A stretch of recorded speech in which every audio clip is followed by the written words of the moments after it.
In the world of automotive legends, few names command as much respect and pure, unadulterated desire as the Nissan Skyline GTR, and among its storied generations, one stands tall, a titan of the turn of the millennium, a digital age hero brought to life.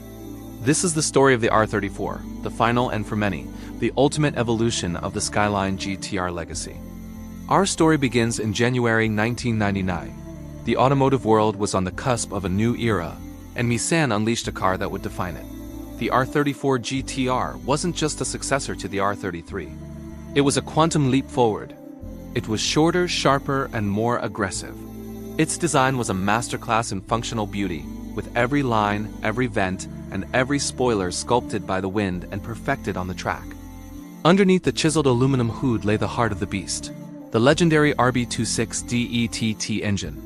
But the R34's magic wasn't just its engine, it was a technological marvel.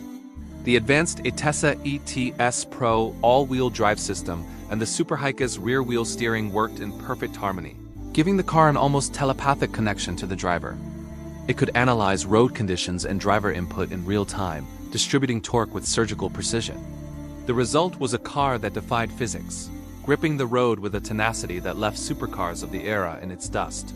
Inside, the driver was greeted by a cockpit that blended performance with pioneering technology. The centerpiece was the multifunction display, a screen that wouldn't look out of place in a modern performance car.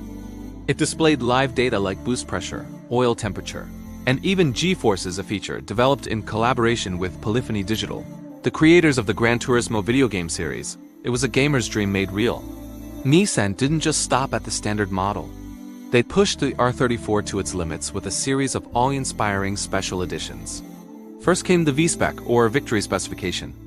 It featured a firmer suspension, a more aggressive aerodynamics package with a carbon fiber rear diffuser, and an active limited slip differential. It was the GTR, turned up to 11. Then, in 2000, came the V-Spec 2. It took everything great about the V-Spec and added a carbon fiber hood with a NSC duct for improved engine cooling. A subtle but significant upgrade for track enthusiasts. But the true farewell to the RB26 engine came in the form of the Unnar editions, named after the fearsome Nürburgring circuit where the Skyline was developed. Both the V-Spec 2 Unnar and the M-Spec Unnar received a blueprinted N1 spec engine with larger turbochargers, built for durability and relentless performance. They were the ultimate factory-tuned R34s, a final salute to a legendary powertrain. And if you craved a slightly more refined experience, there was the M-Spec, or Mizuno Spec, named after the GTR's chief engineer. It featured special ripple control dampers and a plusher leather interior, offering a Grand Touring flavor without sacrificing the car's incredible performance. But the absolute pinnacle, the holy grail of all R34s, was the Nismo Z-Tune. Created in 2005, years after the R34 production had ended, Nismo handpicked 20 of the best low-mileage V-Spec models and completely re-engineered them. The engine was bored out to 2.8 liters, producing a staggering 493 horsepower. The body was reinforced with carbon fiber. The suspension was from Sachs. The brakes were from Brembo. The Z-Tune wasn't just a car. It was a statement.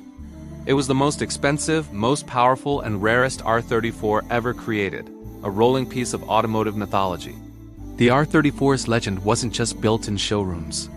It was forged in the heat of competition. In the All-Japan Grand Touring Car Championship, or JGTC, the Skyline GTR was a dominant force. With its iconic blue Calsonic and Pennzoil liveries, the R34 race cars battled rivals from Honda and Toyota, securing multiple championships and etching their place in motorsport history. Every weekend victory reinforced the GTR's reputation as a track day weapon. This on-track success bled directly into popular culture. For a generation of enthusiasts growing up in the late 90s and early 2000s, the R34 was an icon.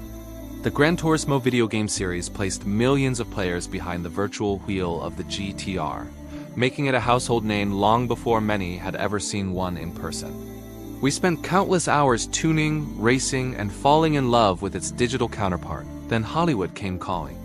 In 2003, the movie Too Fast, Too Furious catapulted the R34 into global superstardom. Paul Walker's silver and blue Bayside Blue GTR, weaving through the streets of Miami, became an instant cinematic icon. It cemented the R34's status not just as a performance car, but as a symbol of cool, a hero car for a new generation of gearheads. From that moment on, the R34 was more than just a Nissan. It was Godzilla. Yet for all its fame, there was a tragic irony for one of the world's largest car markets.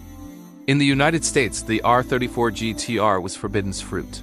It was never officially sold there, failing to meet strict federal safety and emissions standards. This led to the infamous 25-year import rule, a law stating a car must be at least 25 years old to be legally imported and registered without meeting modern regulations. For decades, American enthusiasts could only look on with envy. The R34 became a poster on the wall, a digital dream, a legend spoken of in hushed tones. Its unobtainable status only amplified its mystique and desire. Seeing one on U.S. soil was a rare and illicit thrill, often involving legal loopholes and gray market imports. Today, the first R34s are finally becoming legal for import into the U.S. The forbidden fruit is now within reach, and the demand is unprecedented.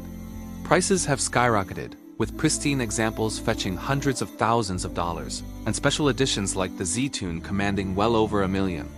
It's a testament to the car's enduring legacy. The R34 GTR is more than just a collection of metal, carbon fiber, and electronics. It represents the pinnacle of a golden era of Japanese performance, a time when engineering ambition and driving pleasure reigned supreme. It was a perfect storm of analog feel and digital technology, a car that could be driven to the grocery store and then obliterate supercars on a racetrack. It captured the hearts and minds of a generation, influencing car culture in a way few vehicles ever have. It was the last of its kind, the final chapter for the Skyline GTR nameplate before it evolved. A legend, a myth, and now a timeless classic. The reign of Godzilla is far from over. Thank you so much for joining us on this journey. If you love stories about legendary cars, make sure to like, subscribe, and hit that notification bell for more content. We'll see you in the next one.